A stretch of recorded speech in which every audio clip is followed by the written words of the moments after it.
dhibanaha iyo kii dhibka geystay oo guri ku wada nool baad arkaysaa laba dhinac baa hayaan dadkan laba dhinac bay ku dhex dhinteen dawladuna way leysay oo neelfna way leysay labadaaba shacabkana ku dhex dhinteen xaqiiqo markaan ka hadalno maangalka xagga dawladdan ka joogsanaynaa waxa ka joogsanaynaa dhanka ONLF mise waxa weeye mid neutral ah oo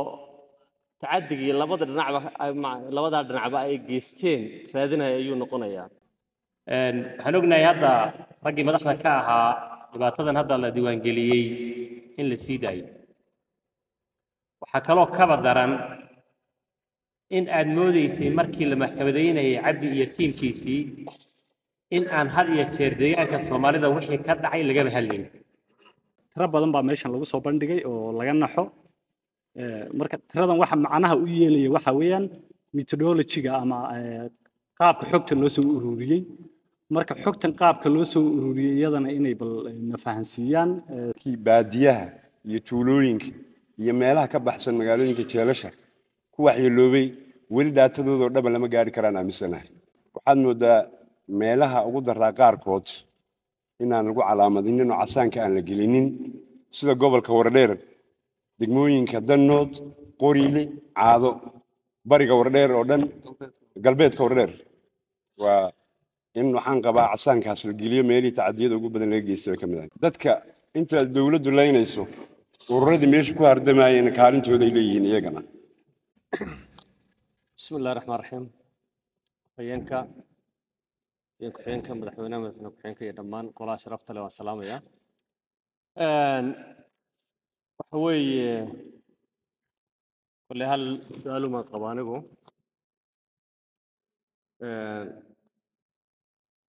waxaa ta laga joogaa kulli isbedel kadib 6 sano weeye maanta inaan aragno komishinkii tacaddigana waxa weeye waa mid aad loogu farxo laakiin xilli dheer baa ruuhantii waxa weeye ka soo wareegtay deegaankeenana wixii ka dhacay 8 sannadood or just almost 10 sannadood waan ogeyn warbixintoodan hadda waxa weeye waxaa ka muuqatay ilaa hadda inay diiwaan geliyeen 17,000 fikir ahaan waxa weeye kolley anigu ma aqaan xilliga cabdiilay 6 bilood baan joogaan u maleynayaa oon la shaqeeyey maalin waxaan maqlay xilliyadii ugu dambeysay weliba oo weliba xilli dheer uu ka sokeeyey 23,000 tiradu inay maraysa waa xilliga marka yani halka waxaa iga muuqata wax badan horta inay noo dhiman yihiin weli kale komishinku hadda waxa weeye dadkii laayay laba dhinac baa hayaan dadkan laba dhinac bay ku dhex dhinteen dawladuna way leysay oo neelfna way leysay labadaaba shacabkana ku dhex dhinteen xaqiiqo markaan ka hadalno hadda komishinkan la asaasay ma garan karo angalka uu ka joogsaday haddaba dadkan markaan diiwaan gelinayno waxaan u baahannahay angel inaan ka joogsanno angalka xagga dawladdan ka joogsanaynaa waxaan ka joogsanaynaa dhanka ONLF mise waxa weeye mid neutral ah oo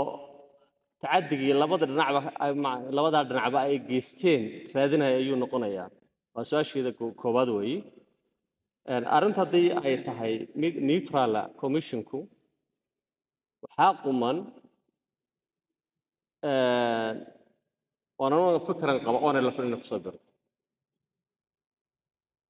تعدي ما رادينينا ايكم تعدي بجيستين دولدنا waxa way تعدي بجيست otherwise waxa way naga noqonaya angela ka joogsan hel mayno 23 markuu lahaa cabdiilay 23 bay dhimashada almost dadkii meelaha waxa way ku waxyeelo 23 kun bay socdaan waxa uu soo ugu taagnaa dhanka dawladda oo waxa weeye macallimiin booliisi ku dhintay ayaa lagu tirinayay oo aan laftuna marka ay waxa weeye angilkaga ay joogto iyadna waxay tirsanaysaa shacabkii iyo iyada wixii ka dhintay marka xaqada heli mayno dadka ilaa aan ogaano ama positionkeena aan ogaano iyo waliba angilka aan ka joogsanayno ilaa aan ogaano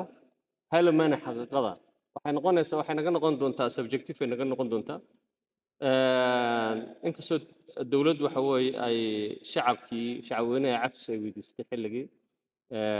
isbeddelka marka waxaan kusoo gunaanadayaa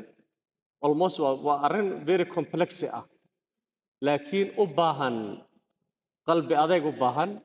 xaqiiqada waxa weeye haddii la rabo in lasoo taabto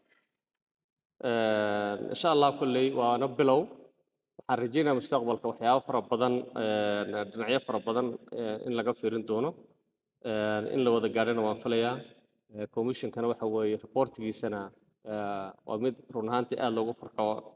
mudan in aad loogu farxo mudan lana soo dhaweeyo aad iyo aad bay u qurux badan tahay in dhibaato soo gaadhay dadkan laga hadlo hawayaan waxaan qabaa in sida mataqaanaa dhibaatada ay u dhacday waddanka si aad u xoog badan bay ahayd kolley dad joogay oo fara badanna way jiraan dadkii jeelasha galayna waa joogaan qaarkood laakiin waxaa muhiim ah nuxurka marka dhibaatada la keeno matalan dhibaatadii dadkii geystay ma lagu qaadaya masalada aniga muhiimka iyo taa weeyaan waxaan ognahay hadda raggii madaxda ka ahaa dhibaatadan hadda la diiwaangeliyey in la sii daayo waxaa kaloo kaba daran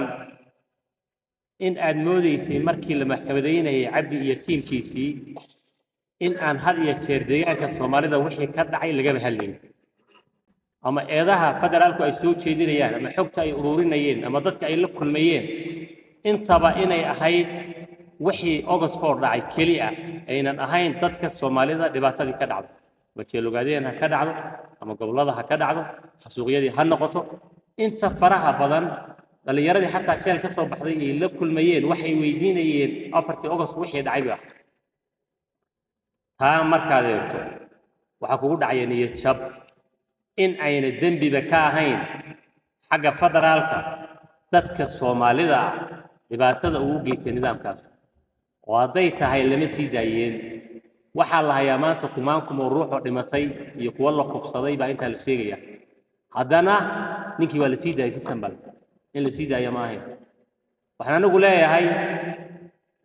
dhibaatada dhacday ee dadka gaadhay haddii hadda la soo ururiyo ma documentary baa loo hayn oo meel baa la dhigi ma xukuumadda dowladda deegaanka ayaa maxkamad qaadi oo mar labaad intay codsato in la soo wareejiyo xagan baa lagu maxkamaday su'aalaha aan rabnay in laga jawaabo kuwa weeyaan dhibaatadii waa la ururiyey ma fayl arkiifya baan gelinaynaa waxa weeye mise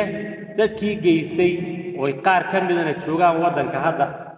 qaar ka midana laga yaabo inay mataqaana meel kale joogaan ayaa maxkamadooda la furiyo deegaanka laga furi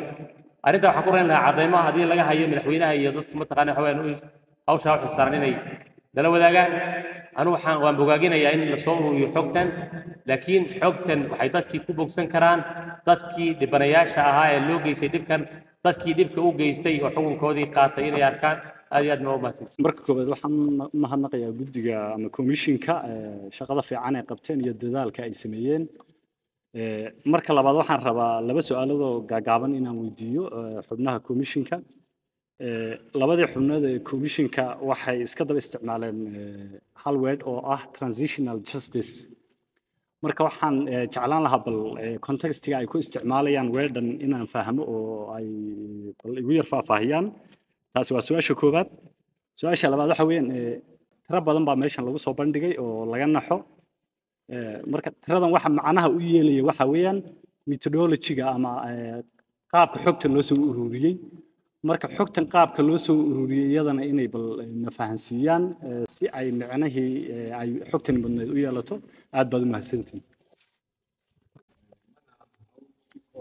bilo kooban ku dhammaan karta waa hawl muddo dheer iyo si qoto dheer in loogu kuurgalo u baahan weeye inta hadda la register gareeyeyna waxaan aaminsanahay intii jeelasha uun lagu soo xidhay ama ku waxyeeloobay laakiin dadkii baadiyaha iyo tuulooyinka iyo meelaha ka baxsan magaalooyinka jeelasha ku waxyeeloobay weli daatadooda oo dhaba lama gaari karaan aaminsanahay intaa waxaa ii dheer garaafka ama sawirka maabka la sameeyey waxaad moodaa meelaha ugu daraa qaarkood inaan lagu calaamadinin oo casaanka aan la gelinin sida gobolka Wardheer degmooyinka Danood Qoriile Caado bariga Wardheer oo dhan galbeedka Wardheer waa in waxaan qabaa casaankaas la geliyo meelii tacadiyada ugu badan laga geystay ka mid ah gobolka Shabeelle waxaa ka mid ah Iimey Danaan Elele iyagana in casaanka lagu daraan rabaa qayb ka mid ah intaa waxaa ii dheer dadka inta dawladdu leynayso ururadii meesha ku hardamayeen kaalintooda ay leeyihiin iyagana sida Cumar sheegay oo aan lafkeliya ma ahayn al-ittixaad baa ka mid ahaa oo iyaguna muddo dheer dadka dhibaatooyin ugu geysanayay marka warbixinta tacadiga la soo diyaarin iyagana dhanka in laga eegana waa loo baahan yahay urur kasta dhibaatada inta uu ku lahaa oo lagaga hadhin nabad baa la qaatay marka in saameyntii ama dabagalkii tacadiga aan lagaga gudbinna waan aaminsanahay waxaa kaloo rabaa halbeega lagu cabirayo waxyeelada iyo tacadiga deegaanka waa noocee iyadana inaan ogaano waan rabnaa oo in la sameeyo intuu ittixaad dhibaato geystay intii ONLF geysatay intii dawladdu geysatay inta ciidamada IBRDF ay geysteen iyadana in graph noogu sameeyo waan rabnaa haddii alla yidhaah xogahaas detailska waa la garanayaa inta ku waxyeelowday dhacdooyinka deegaanka tacadiga ka socday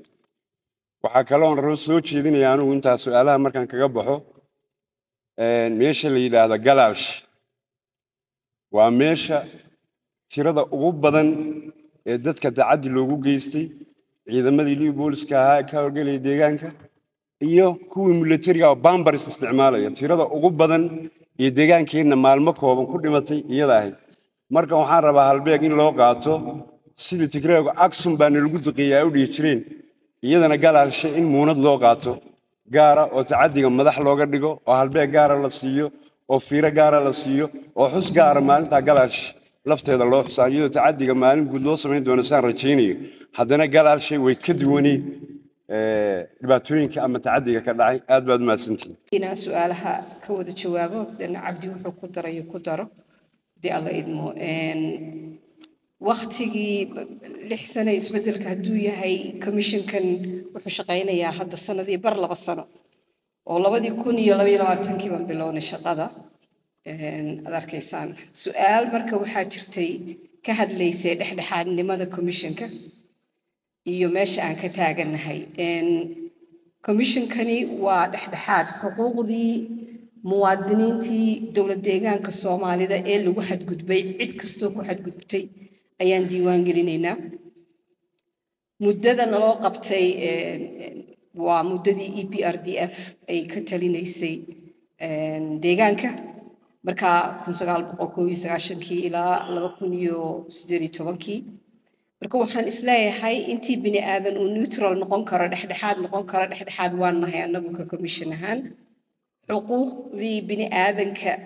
ee muwaadiniinta Soomaalida ee deegaanka degta lagu xadgudbayna waan diiwaan gelinaynaa cid kastoo ku xadgudubtayna waan diiwaan gelinaynaa bayaan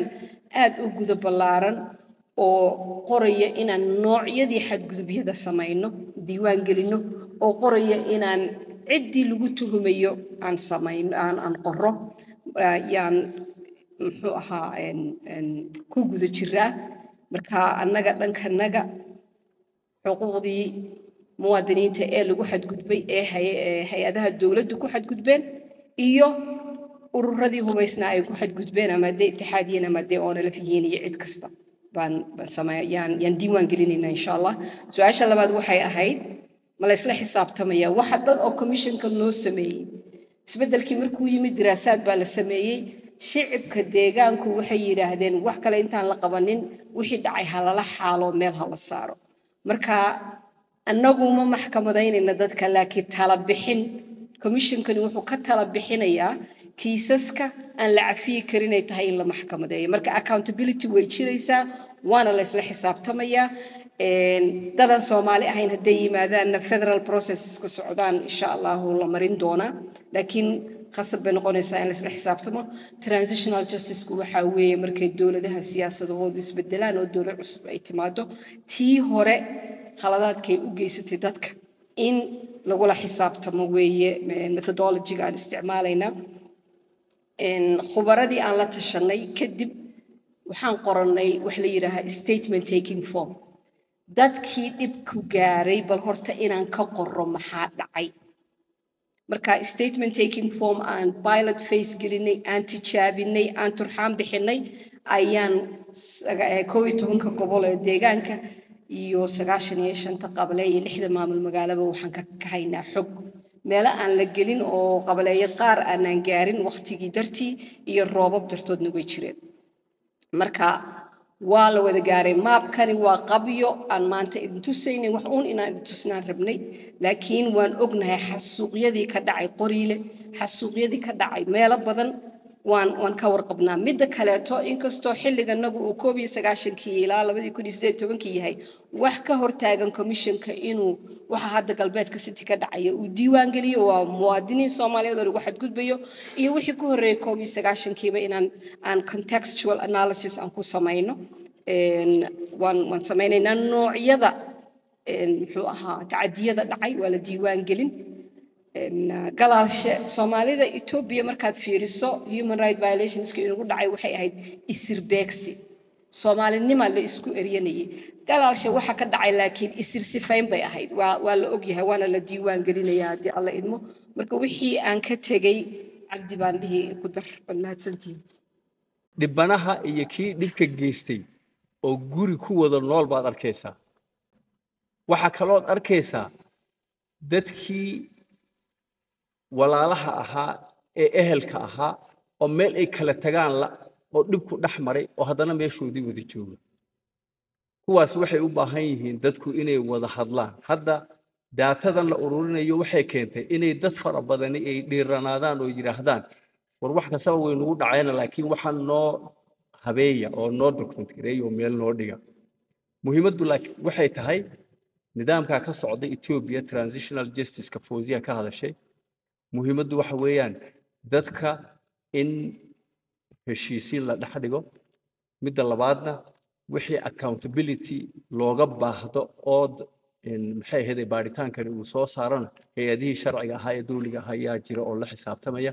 wixii kale ee bulshada dhaxdeeda iyo xeerka iyo diinta islaamka aan u isticmaalayno saddexdaa tiir ayuu commissionku isbarbar dhigi doonaa aakhirka marka la soo saaro oo reportka la soo saaray waa diinta islaamka dhaqanka Soomaalidu ay leedahay xeerkeeda ah iyo nidaamka dawliga ah xeerka u yaala marka saddexdaa marka la soo barbar dhigo ay daraasadu soo bixi doontaa ama warbixintu soo bixi doontaa warbixintuna kaliya waqtiga ugu dambeeya baa sir kasta oo ay heeso la feedi doona oo haddana waqtigan oo kale waa arrin xasaasiyadeedii leh wax walba laga hadli karo xataa natiijooyin qaar kood haddaan garanayna xataa wax hadda laga hadli karo ma aha waad mahadsantihiin